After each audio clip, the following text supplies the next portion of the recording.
Hi, it's Mark from TLR. I'm here with Bernie Pawlik, Pawlik Automotive in Vancouver, 24-time winners of Best Auto Repair in Vancouver, and we're talking cars. How you doing, Bernie? Doing well. So today's victim is a 2009 Volkswagen CC, a little bit different car, and had a crankshaft seal problem. What was going on with this vehicle? Yeah, it is a bit of a different car. It's basically a Passat, but it's a luxury version. It's a pretty nice car, actually. If you're into four-door sedans, it's actually a beautiful car. Anyways, yeah, so what was happening with this vehicle? The owner had been to another shop, had some repairs done, and he kept having his check engine light come back on for a lean air fuel condition code. That's basically what we scanned and found. Had it repaired at another shop a few times and decided to give us a shot at it. So what causes that kind of lean code? Well, there's a number of things that can cause that, from, say, a fuel pump that's not delivering enough fuel, a mass airflow sensor that's not reading the right air fuel ratio. It could be a vacuum leak in the engine, and that's a common cause. There's a number of things that can cause that, from the Pcv valve, oil separator on top of the valve cover, which had been replaced at the other shop. There's a few things, but one of them is the rear main crankshaft oil seal. That's another one, which is kind of unique to Volkswagen. There's a few other brands of vehicle where the rear main crank seal will cause that issue, and it's kind of unique in the world of car repair air fuel ratio issues. So that's why we're talking about it. So what kind of diagnostic test did you do to narrow it down that was the issue? Yeah, well, there's a number of things we did, but one thing we did do is, based on the previous repairs that the owner had done, we went straight into, among, verifying things in a scan tool and testing a few electronic items. We have a device called a smoke machine. It basically injects smoke under very light pressure into the crankcase or wherever we want it to go. And we can see where the leaks are coming out. We did that, and sure enough, there's smoke billowing out from the bell housing. The bell housing is the area where the transmission bolts into the engine, where the rear crank seal is located. So that verified right then and there that there's a huge vacuum leak coming from that area. And that was, in fact, the main issue with this vehicle. All right, so how can a rear main crank seal cause an air fuel condition problem? Well, basically the seal deteriorates and causes air to be sucked in.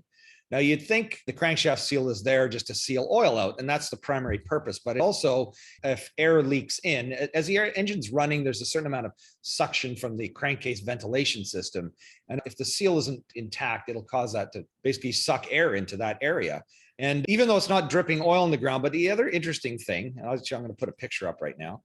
The interesting thing is, after we did the smoke test, which puts a slight amount of pressure, we noticed there's a big puddle of oil underneath the vehicle on the ground, which was another thing that verified that the seal, in fact, wasn't great. But it wasn't really leaking to any degree like you would expect the rear crankshaft seal to leak. So we removed the transmission. So it is a very involved job. Transmission was removed. This is what we see with the flywheel off. And there's the crankshaft. There's the old oil seal. If you look around here, you can see it's kind of oily. That's what we're looking at, where my mouse pointer is pointing. A lot of oil here. And I'm going to show you a picture of the new seal installed in a minute. But if you can kind of see the seal, this black area here, this is the lip of the seal that rubs against the crankshaft and keeps the oil in and the air out.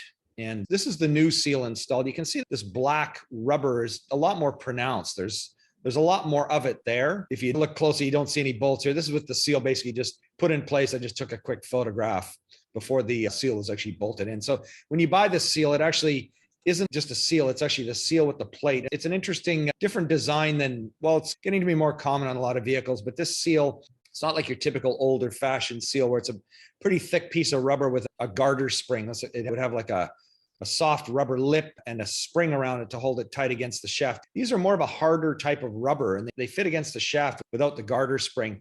But the interesting thing is, when we took this out, the seal was actually broken off of this metal flange here. And I think that's probably why it leaks vacuum is over time, whatever glue that holds it together deteriorates, and the air gets sucked in here. So it's enough to keep the oil sealed, but the air will get sucked in through the seal. So it's basically the seal that came apart in two pieces. There's our show.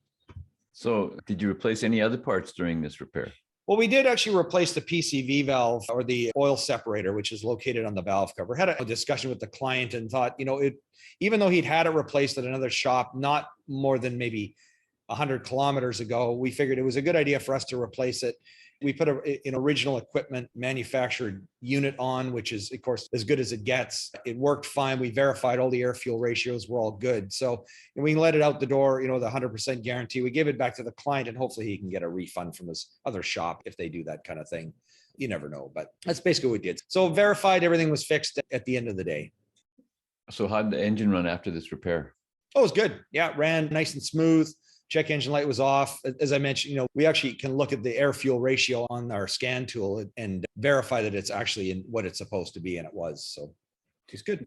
I guess the next question I have is this common to all VW? This is a front wheel drive vehicle, I'm assuming. Yeah, it's a front wheel. It might even be all wheel. No, it's only front wheel. But is this a common possible problem? Yeah, it is actually quite common on these. It's been a long time since we've done one. So I wouldn't say super common. To me, it's when it's really common, we'd fix them all the time. But it is a common issue that causes this. And we've certainly done them before, and we'll continue to do them over time for sure. And Volkswagen isn't the only vehicle where this happens. I believe Volvos do it as well. But, I think it's some part of the seal design. It just tends to fail and needs to be done. But definitely Volkswagen, it's common.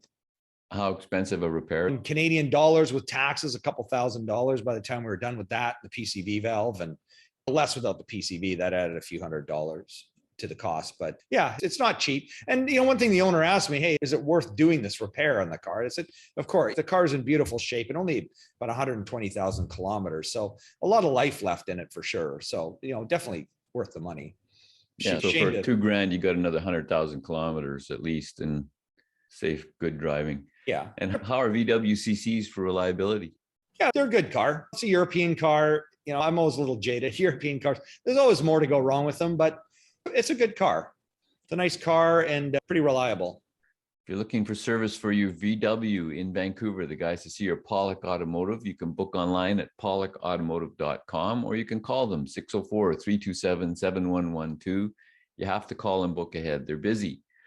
Or you can check out and research things on the website at pawlikautomotive.com. We've got hundreds and hundreds of videos, all makes and models and types of repairs.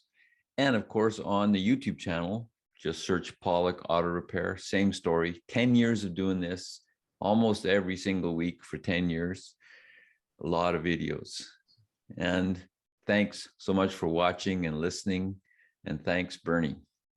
Thank you, Mark. Yeah, thanks for watching. We have a lot of fun putting these together, that's for sure. Thanks.